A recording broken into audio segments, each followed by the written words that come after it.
Hi beautiful friends, welcome back to my channel. So for today's video I'm going to show you how to make your own anti-tan body spray.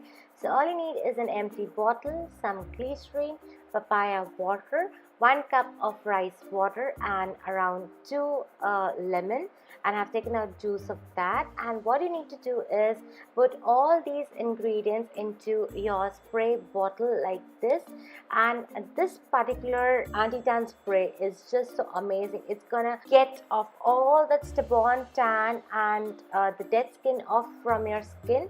So all you need to do is shake it really well and then spray it on yourself like this, and you will see literally like after 5 minutes it gives a huge difference. I mean, like, girls, this is a one frame image. There's nothing fake in this. You can see the results right in front of your eyes. It's really too good, best for summers. And once you make this, you can store it in your refrigerator and use it for the next 15 days. It's just like when you get back from a harsh sun, just spray it on yourself, and even before bath, just spray it on for 5 to 10 minutes and you're done. I hope it proves out to be useful for you all, and until next time, stay blessed. Bye.